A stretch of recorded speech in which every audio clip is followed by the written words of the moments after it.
Just a heads up, some things in this story are still unfolding. We recorded on Thursday afternoon. Okay, here's the show.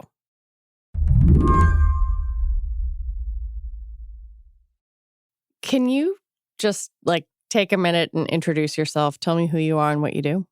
Yeah, sure. So I'm Sigal Samuel. I'm a senior reporter at Vox's Future Perfect section. And you write a lot about AI. Yeah, I write about AI, specifically ethics issues, safety issues, all that fun stuff. Lately, that's meant covering OpenAI and its CEO, Sam Altman.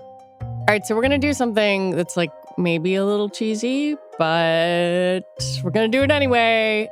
I'm here for it. Good.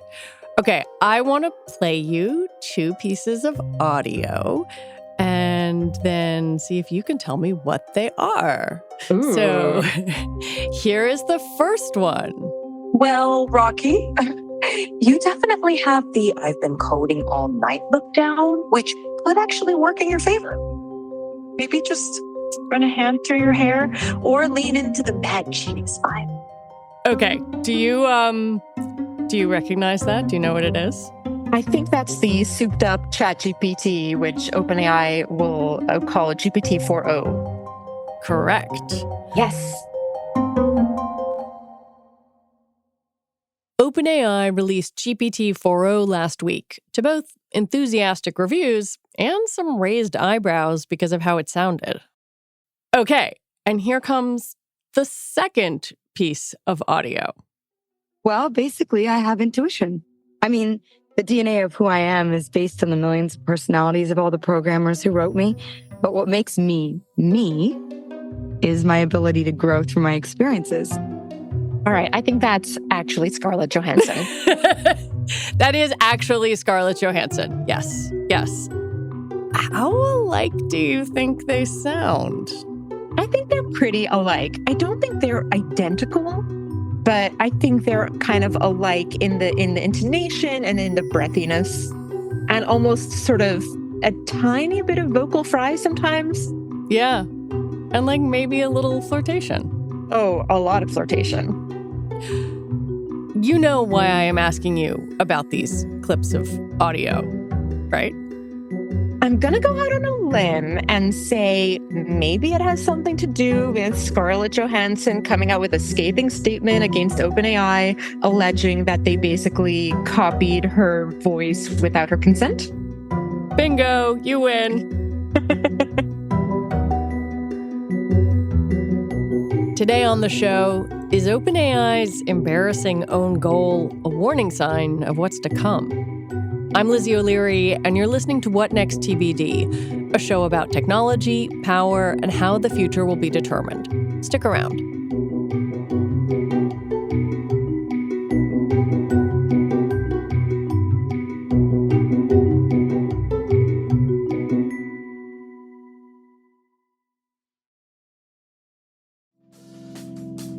Reboot your credit card with Apple Card, the only credit card designed for iPhone. It gives you up to 3% daily cash back on every purchase. Plus, Apple Card has no fees, not even hidden ones. Apply for Apple Card now in the Wallet app on iPhone. Apple Card issued by Goldman Sachs Bank USA, Salt Lake City branch. Subject to credit approval. Variable APRs for Apple Card range from 19.24% to 29.49% based on creditworthiness. Rates as of February 1st, 2024. Terms and more at applecard.com. When it comes to your finances, go for the credit card that's always there for you. With 24/7 US-based live customer service from Discover, everyone has the option to talk to a real person anytime, day or night. Yep, that means no more waiting for, quote, normal business hours just to get a hold of someone. We're talking real service from real people whenever you need it. Get the customer service you deserve with Discover. Limitations apply. See terms at discover.com/creditcard. Let's back up and tell that story a little bit. Last week, OpenAI released this kind of souped up version of ChatGPT with voices, a bunch of different voices. Tell me about it. Yeah, so OpenAI had a demo where they displayed the capabilities of this new sort of ChatGPT, basically that can talk to you. It can have sort of a natural sounding dialogue with you. And the key thing is that it's integrating text and vision and talk. So you can, in real time, show it an image of something like a video or a picture, and it'll sort of quote unquote see what you're showing it, and it'll very quickly be able to analyze what's happening in the image, and it can give you feedback on it. So if it's a math problem, it can give you some hints about how to solve the math problem. Or if it's what we heard, it can tell a programmer, like, run a hand through your hair, try to pull yourself together. Exactly. The demo provoked a pretty big reaction in people who were watching, not just for the fact that the AI sounded and interacted an awful lot like a human, but because it sounded eerily similar to Scarlett Johansson's character in the movie Her, a sentient AI system named Samantha, a movie that Sam Altman has said is his favorite of all time. That same day, Altman tweeted out a single word, her. And then some days later, Scarlett Johansson comes forward to object, and she says in a statement, "This chatbot's voice sounds eerily similar to mine." And she lays out a timeline. She says that Sam Altman actually tried to hire her to be the voice for the chatbot, not once, twice. The first request came in last September. Johansson said no. Another request came in just 2 days before that chatbot's demo, asking her to reconsider. She didn't really, before she could even connect with OpenAI, boom, the demo was out there and the voice was out there to the public. So Johansson hires a lawyer. The lawyer demands an explanation from Altman. Next thing the public knows, OpenAI is just publishing a blog post saying, we really didn't intend for this to sound like Johansson at all. That wasn't the goal. And we actually cast the voice actor behind that chatbot's voice before any outreach to Johansson ever happened. But at the same time, OpenAI said, you know what, we're gonna take that voice down. Right. Out of respect. Right. Respect. So they take down the voice, and we'll see if this ends up going to court. Scarlett Johansson, we should note, is not exactly afraid of going to court. She sued Disney. I mean, this is a mega star who is absolutely okay with using her power in the courts. Yeah, it's kind of funny because if there's one person you probably don't want to mess with on this stuff, it's the A-list super famous celebrity who everyone loves, who has already gone to court and spoken out about precisely this issue of AI deepfakes or, AI, uses that are meant to really mimic aspects of our identity so closely that the public can't tell if it's us or somebody else. On Wednesday, the Washington Post reported that the casting call for actresses to voice Skye never mentioned Johansson or the movie Her. Still, OpenAI has a history of incorporating creative works without consent. They just haven't tangled directly with someone as big as Johansson. Sam Altman has basically come out and said he sees it as a moral imperative to build AGI, which is artificial general intelligence. So a hypothetical system that can match or even exceed our human intelligence. And, when you think something is a moral imperative because you think it's going to, increase abundance, economic prosperity, whatever, you're going to be willing to do potentially anything. That's kind of the risk of having some kind of thing you consider so sacred, is that you might be willing to do lots of stuff that ordinarily people would think that's not such a great idea, like stealing people's copyrighted content. We reached out to OpenAI for comment, but didn't hear back by recording time. When we come back, fear and loathing inside OpenAI.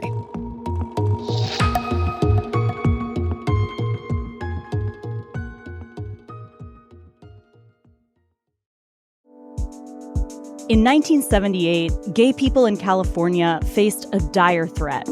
Proposition 6, the Briggs Initiative. The teaching profession is riddled with the homosexual element. John Briggs is going to fire every gay and lesbian school teacher in the state of California. I'm Christina Cauterucci. This season on Slow Burn, we'll explore how a nationwide backlash against gays and lesbians led to a massive showdown in California. This was tens of thousands of pissed off gay guys and lesbians roaring down Market Street. With so much at stake, young people became activists. We've got to fight back. We can't let this happen in California. And activists became leaders. My name is Harvey Milk, and I'm here to recruit you. Slow Burn, Season 9, Gays Against Briggs. Out now, wherever you listen. All of this is happening at the same time that a number of people, high-profile people, resigned from OpenAI in the so-called super alignment team. You did a lot of reporting on this. What is this team, or I guess we should say, what was this team, and what were they supposed to do? Yeah, so the team has been disbanded at this point because many of the most safety conscious people at OpenAI have either quit or been fired. But that team was basically the team that was supposed to really do a solid for humanity, think about like the future and think about future risks from more advanced AI systems that could be coming down the pike. So like if AI was getting close to building AGI, this team was supposed to really like investigate what could go wrong. How could this AI system in theory go rogue or do things that would be harmful to humanity and work to prevent those kinds of harms. And now we don't have that team at OpenAI. What do you think that tells us about how the company views AI safety? Both these big existential risks, but also the everyday risk stuff, the kinds of risks that we have seen repeatedly in AI usage, for example, in facial identification, where it just gets things wrong, is a little bit racist. I think what we've seen at OpenAI under the leadership of Sam Altman is a turn away from what was theoretically the organization's original mission, which was to focus on making sure AI was going to be safe and beneficial for all of humanity, towards profit. Right. It was originally a nonprofit. Yeah, and then it developed this new like kind of funky structure that allowed it to have lots of investment so it could get a lot more computing power, which you need to build these fancy AI systems. But, under Altman, we've seen the company really turn into something that's focused on commercializing products quickly. Arguably, OpenAI has done more than any other company to catalyze the race dynamic, the sort of AI kind of arms race that people refer to. I think that OpenAI does have a strong incentive to care about sort of safety of current systems, insofar as if your system is doing a pretty crappy job, like that's just not going to be good for your bottom line. It's not going to be good for your PR. But that's not super comforting when you think about the more long-term risks. And that's what the super alignment team was really supposed to look out for. What did people tell you about why they left? People basically said, look, we know the media tends to love a splashy story where there's one big scandalous thing that happens and then that's the thing. And then everyone leaves. But in reality, they said this was a gradual process of losing trust, not losing trust in AI, losing trust in humans, and one human in particular, one Sam Altman. And folks said that this really sort of hit a high point around the time of the board drama. People might remember that last November, there was this whole big crisis where OpenAI's board tried to fire OpenAI's CEO, Altman. Altman ended up quickly clawing his way back to power. Very quickly, he was reinstated. But the behavior that Altman displayed in that episode, like threatening to take all the top talent to Microsoft, which would have effectively destroyed OpenAI, together with the allegations from the board that they wanted to fire Altman because he was, as they put it, not consistently candid in his communications. This started getting more and more people at the company thinking. And from what sources have told me, they just started to increasingly notice what they think is sort of untrustworthy behavior from Altman. People described him as kind of speaking out of both sides of his mouth. You would have a conversation with him where you say like, hey, I'm pretty concerned about the safety stuff. And he would say to you, yeah, you're totally right. I'm concerned about the safety stuff too. We really need to do more stuff about safety. And then he would go ahead and like totally contradict that with his actions. There are also these things that could be minor details, but could be significant plot points, like these very restrictive non-disparagement clauses that former employees have to sign. Like, it all feels kind of cloak and dagger. Yeah. So it's very normal for tech companies to have an agreement that people sign when they first come on board at the company. That's like a, don't disclose our trade secrets. Like, okay, we get that. But OpenAI had additionally this very restrictive agreement for when people were leaving the company that was non-disparagement. That's basically you signing away your rights to ever criticize OpenAI for the rest of your life. And you kind of have to wonder why OpenAI would feel the need to have such a restrictive agreement if they don't have something they're keen to keep out of the public eye. And just to be clear, this wasn't simply like, oh, we would like you to sign this agreement if you feel like it. This was, from what employees understood, this was basically sign this non-disparagement agreement or we will take away your vested equity. And OpenAI is a major company. So if you lose your vested equity, you potentially stand to lose out on millions of dollars. So you can imagine that these employees felt a whole lot of pressure to sign these NDAs. Some of that Altman is now saying, oh, I didn't know about the equity part. Yeah, it's a little weird on two levels. One is that if you are the CEO of this company, first of all, it's your job to know about that. You can't really just be like, oops, didn't realize that that's your job. And the other thing is, we know from documents leaked to my colleague, Kelsey Piper, that top people at OpenAI were reading and signing these documents that say in plain English what will happen. And they're signing this not once, but multiple times. So it's a little hard to see how they can be unaware that this provision is in there. What about the employees who are still in the company? Do we have a sense of how they feel about Sam Altman? After all, they're still there. I mean, who knows? Because they're not talking, right? They can't really freely talk to the press unless they want to potentially get in a lot of trouble. Yes, people are still there. You might be tempted to deduce from that they're all still, squarely in Sam's corner. But people have lots of reasons for staying at a job. Sometimes you need money. Sometimes you're at a point in your career where you feel like you can't afford to jeopardize your kind of professional reputation. The sources who have spoken to me have described kind of a slow, torturous process of almost having to deprogram themselves. This is, we're talking about people who joined OpenAI often with a lot of idealism, great excitement, thinking they're going to really keep AI safe for the world, and slowly have lost faith in the charismatic leader.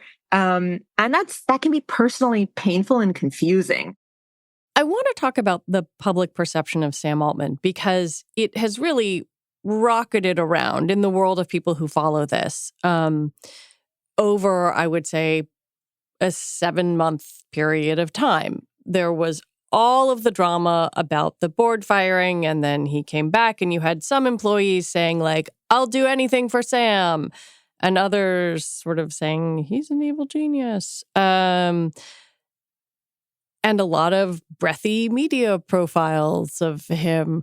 And so I guess what I am wondering is whether a sense of Sam Altman has permeated beyond the universe that you and I inhabit and beyond Silicon Valley. Like, do regular old people have a sense of who Sam Altman is? I think that just recently, the tide of public opinion may be starting to turn. There's a brand new poll that says that 52% of Americans now have an unfavorable view of OpenAI, which was striking to me. That's a slim majority, but nonetheless, 52% of Americans now have an unfavorable opinion of OpenAI. And nearly 6 in 10 Americans said that the release of the new souped-up ChatGPT actually made them more worried about AI's growth. Only 24% said it made them excited. So to me, that's indication that people are getting appropriately worried.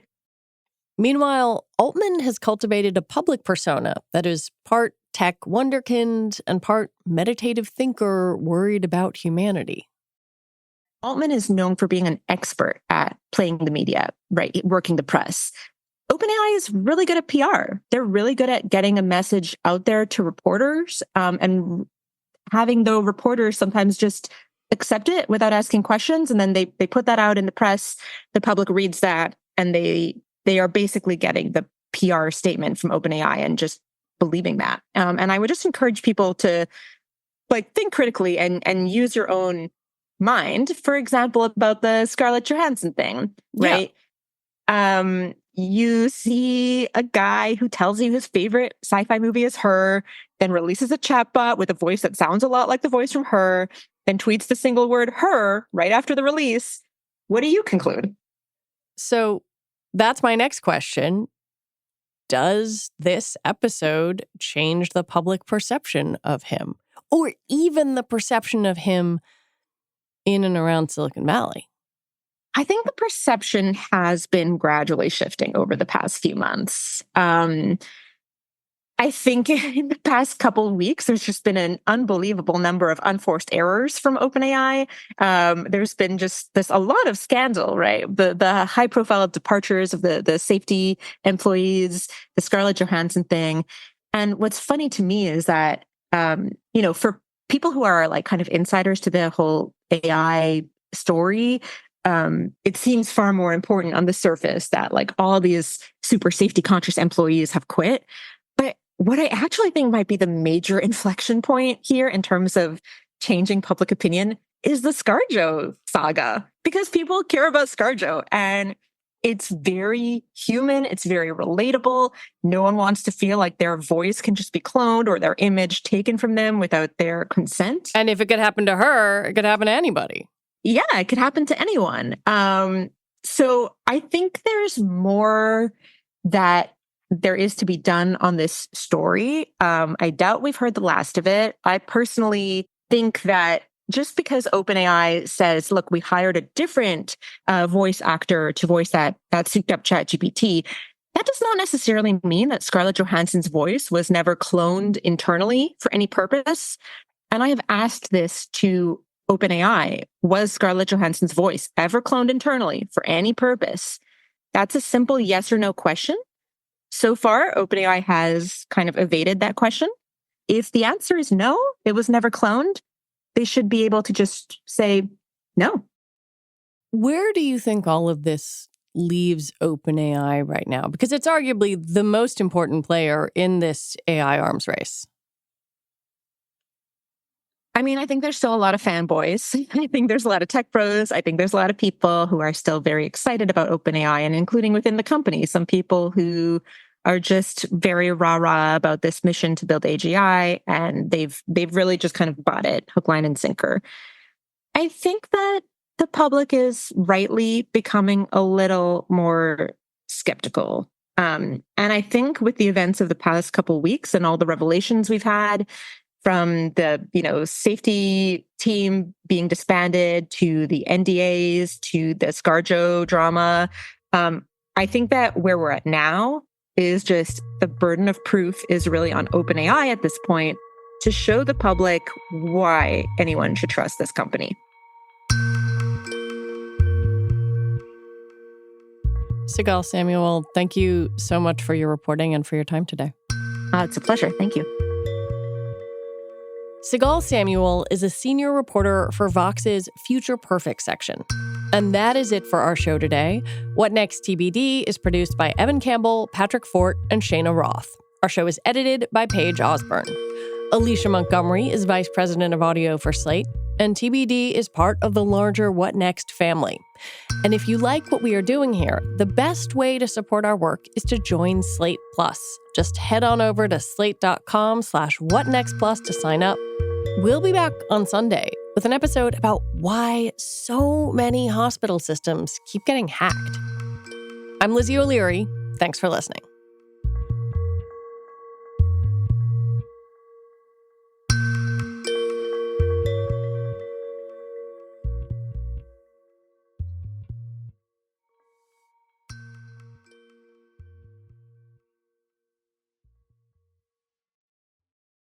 Hey there, podcast enthusiasts. Are you tapping into the potential of podcasting to boost your brand? Here's something remarkable. 67% of the U.S. population tunes into podcasts. That's not just listeners, it's a community. And let me tell you, the emotional bond between listeners and their favorite podcasts is stronger than ever. Don't just take our word for it. Visit catsdigital.com to explore success stories from advertisers who trust podcasting to deliver results. Discover more at katzdigital.com.